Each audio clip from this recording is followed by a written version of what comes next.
MS Narayana గారి గురించి మీకు బాగా అనుబంధం ఉంది. బ్రహ్మానందం గారు కావచ్చు, ఎంఎస్ నారాయణ కావచ్చు, వాళ్ళతో మీకు చాలా ఉన్నాయి నాకు తెలిసి. ఒకటి ఏదైనా సరదా సంఘటన మాతో పంచుకోండి. నేను అప్పుడు కొత్తగా మారుతి కారు కొన్నాను సార్. కొని రామోజీ ఫిల్మ్ సిటీలో షూటింగ్, నేను ఎంఎస్ నారాయణ గారు బ్రహ్మానందం గారు ముగ్గురు కాంబినేషన్. ఎప్పుడు అంటాడు ఎంఎస్ నారాయణ గారు, నాకు చిన్న ఏదన్నా చెప్పే ముందు ఇట్లా మాట్లాడుతుంటే మీకు తెలియకుండా వాడు మన కెమెరామెన్ గారితో మాట్లాడితే, అయితే ఇప్పుడు కెమెరామెన్ గారు మీరు లెఫ్ట్ తీసుకోండి అట్లా అంటారు. ఈ కనుగొట్టి అలవాటు. బ్రహ్మానందం గారు కనుగొట్టి, అన్న ఎంఎస్ నారాయణ అన్న నా కారు ఎక్కాలి నువ్వు, ఫస్ట్ నేను కొన్న కారు అని. పక్కన బ్రహ్మానందం గారు ఉంటే బ్రహ్మానందం గారికి ఆల్రెడీ కనుగొట్టేసిన అయిపోయింది.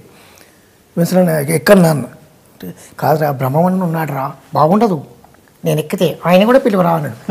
ఆయన ఎవరే వెళ్ళిపోమని, ఆయన వద్దు, బ్రహ్మం వద్దు పోయ్ అన్నా. అరే ప్లీజ్ రా నేను కూడా వస్తా అన్నాడు బ్రహ్మానందం గారు. రాణిరా అన్నాడు ఈయన ఎంఎస్. వద్దా ఆయన ఎందుకు, నా బండు ఫస్ట్ నువ్వెక్కాలన్నాను, నేను నా కోరిక అది అన్నా. బాగుండదురా తమ్ముడు ప్లీజ్ రా, నేను చెప్పేది వినరా అన్నాడు. ఎక్కువ అన్న. అందరికీ బ్రహ్మానందం గారు వచ్చి ముందు సీట్లు ఎక్కువైండు. ఇకపోతే డోర్ తీసేసి, నువ్వు వద్దు వెనకెళ్ళిపా, వెనక్కి కూర్చోపో అన్న. మారుతులు ఎంఎస్ అన్న ఎక్కడన్నా అన్న. ఎంఎస్ నారాయణ గారు బండి కారు ఎక్కింది. రామోజీ ఫిల్మ్ సిటీలో షూటింగ్, కొంచెం ఫ్రీగా ఎక్కువ స్పేస్ ఉంటుంది కదా, బండి తోళ్ళ మొదలుపెట్టి నేను మొదలుపెట్టి మంచి స్పీడ్లోకి వెళ్ళిపోయింది బండి. స్పీడ్లోకి వెళ్ళిన తర్వాత ఏం చేసిన, ఓ పేమెంట్ ఉంటుంది, పేమెంట్ మీదకి ఎక్కించిన. అంటే కారు ఎట్లుందంటే ఇలా పేమెంట్ ఉంటే ఇటు సగం ఉంది, ఇటు పేమెంట్ మీద సగం ఉంది కారు. తొక్కుతూనే పైన పోతుంది బండి, 100 స్పీడ్లో ఉన్నా. ఒరే ఆపరా ఆడి చచ్చిపోతాను రా అంటుండే ఎంఎస్. బాగా నాని వెతుకుతున్నా నేను మొత్తం కారులో. ఏంట్రా వెతుకుతున్నా అంటే నాని కారు నడుస్తుంది, నేను వెనక్కి తిరిగి తిరిగిపోయి చూస్తున్నా, వెనక కారు వెళ్తుంది, వెనక్కి తిరిగి చూస్తున్నా. ఏం వెతుకుతున్నాను అన్న, ఇక్కడ బ్రేక్ ఉండాలన్న దానికోసం వెతుకుతున్నా అని చెప్పిన. బ్రేక్ ఎక్కడ ఉంటుందన్నా అంటే, కారు నీకు డ్రైవింగ్ రాదాలని ఇప్పుడు నేర్చుకుంటున్నా, నేను ఎక్కించుకుని తరుతా అన్న. నేర్చుకుంటున్నా, బ్రేక్ ఎక్కడ ఉంటుందన్న, నీ దగ్గర ఏమన్నా చూడు బ్రేక్ అన్న, నీ దగ్గర ఉందా చూడాలి. వరే ఆపడానికి దండం పెడతా చచ్చిపెట్టు. వెనక బ్రహ్మానందం గారు నవ్వి సీట్లు పడిపోయాడు. మళ్ళీ పేమెంట్ మీన్స్ దింపి మామూలుగా బ్రేక్ వేసి ప్లాన్గా జోక్ చేయడానికి చేసినది. ఇప్పటికి మర్చిపోడు ఆ విషయం. బ్రహ్మమన్న కూడా ఇప్పటికి మర్చిపోడు. మీరు కామెడీ హీరోగా ఎన్ని సినిమాలు చేశారండి? 3 సినిమాలు చేశానండి. భూకైలాస్, ప్రేమాభిషేకం, ఇంకొకటి హంగామా. అది హిట్గా. కృష్ణారెడ్డి గారు హీరోగా అవ్వడం వల్ల ఏదన్నా చేస్తూనే చేసిన దాంట్లో ప్రాబ్లం లేదు. నేను హీరో అని ఫిక్స్ ఏం లేదు, పక్క కామెడియన్. నేను పక్క కామెడీ చేస్తా.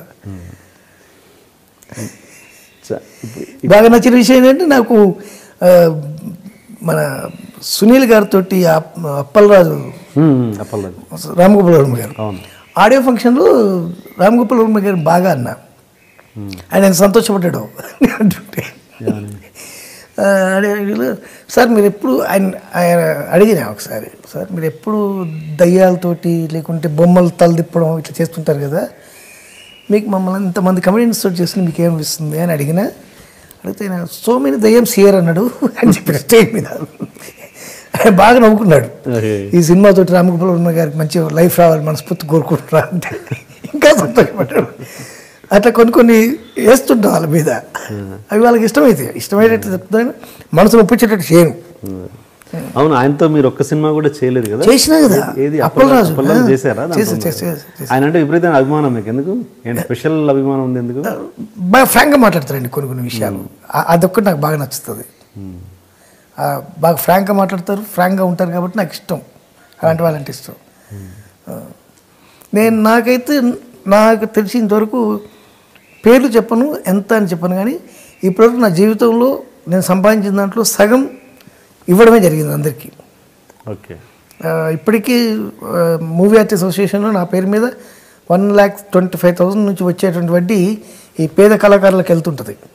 అది కాక షూటింగ్లో ఎవరికైనా ఇబ్బంది ఉందంటే జూనియర్ ఆర్టిస్ట్ అసోసియేషన్లో 2 ఉన్నారు మనుషులు, ఒక లేడీ ఒక మగాయన. ఎవరికైనా కష్టం వస్తే నేను ఇచ్చేవాడిని, డబ్బులు ఇస్తుంటే అట్లా వద్దు సార్ అని చెప్పి వాళ్ళు ఏం చేశారంటే వాళ్ళిద్దరు ఏజెంట్లు నాకు. ఏంటంటే నిజమైన కష్టమా కాదా, వీడు తాగడానికి అడుగుతుందా దేనికి అడుగుతుందా అనేది వాళ్ళకి చెప్తారు. నిజంగా అయితే సార్ నిజమే సార్, అది కరెక్టే, పలానా వాళ్ళకు బాగాలేదు అది అని, అప్పుడు కంపల్సరీ ఇమీడియట్గా వాళ్ళకి హెల్ప్ చేస్తుంటారు. ట్రీట్మెంట్స్ ఎవరికైనా చేస్తూనే ఉంటా. అది నా రెగ్యులర్, దాంట్లో నాకు సంతోషం అనిపిస్తుంది, దానికి బాగా నాకు హ్యాపీగా అనిపిస్తుంది. అక్కడే ఏమన్నా మోసం జరిగే అవకాశం లేదు? వాళ్ళు ఎవరైతే మనుషులు పెట్టారో లేదండి, వాళ్ళు అట్లాంటి వాళ్ళు కాదు. ఓకే. అండ్ మరి మీరు రివర్స్ చెప్తున్నారంటే కొంతమంది ఏమో బయట అసలు వేణుమాధవ్ అసలు నయా పైసా పోనివాడు, అది ఉత్తేజ గారిని అడుగు తెలుస్తుంది. ఉత్తేజ అడుగునే చెప్తాడు ఎంతమందికి చేసినా ఏం సంగతి అనేది. ఇండస్ట్రీలో జూనియర్ ఆర్టిస్ట్ అసోసియేషన్కి వెళ్ళి మీరు ఒక్కసారి కెమెరా పెట్టినా చెప్తారు. ఫిల్మ్ ఆర్టిస్టులలో అంటే ఆర్టిస్టులలో చాలామందికి కూడా చేసిన ఆ విషయం కూడా వాళ్ళే చెప్తారు. నేను పేర్లు చెప్పను, అందుకే అంటున్నా, మీరు కనుక్కుంటే తెలిసిపోద్ది. కానీ మీరు మీడియా పరంగా మీడియా మైక్ పెడితే కూడా డబ్బులు అడుగుతారంట, నిజమేనా? తప్పించుకోవడానికి ఏదో ఒక ప్రోగ్రామ్ చేయాలి కదా సార్. ఇంటర్వ్యూ అడిగినా డబ్బులు అడుగుతారంట. మిమ్మల్ని కదా అడిగింది, తప్పించుకోవడానికి ఏదో ఒక మార్గం. డబ్బులు అడిగితే ఇంటర్వ్యూకి డబ్బులు అనేది ఉంటుంది కదా, వీడితోటి కాదు మనకు ఇబ్బంది వీడితోటి అనేది అనుకోవాలని. అంతేనా? నిజంగా అంతేనండి. ఏదైనా కొంచెం ఫైనల్ టచ్ ఇచ్చేసి ముగిచ్చేద్దాం. మీ ఇష్టం చెప్పండి. ఏదైనా ఇంక నాకేం అడగలుగుతున్నాను. నేను రెడీ రోలింగా. ఓకే, నేను వంటలు బాగా చేస్తానండి, veg or non veg anything.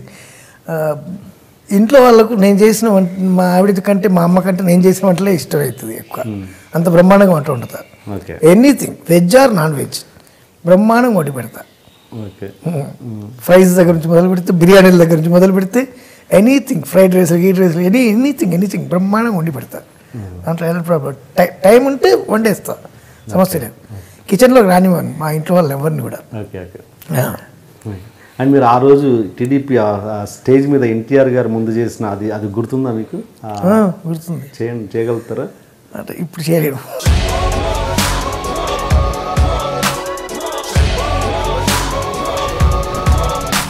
ఫోటోలో ఉన్న వ్యక్తి ఎవరమ్మా? మీ ఆయన చనిపోయారా? అయ్యో, ఎక్కడ పడితే అక్కడ ఏది పడితే అది వాగుతున్నాడని పోలీసులు నగర బహిష్కరణ చేశారండి.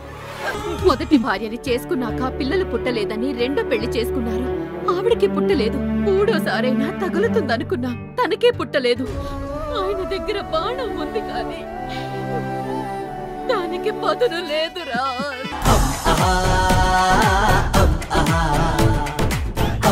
ah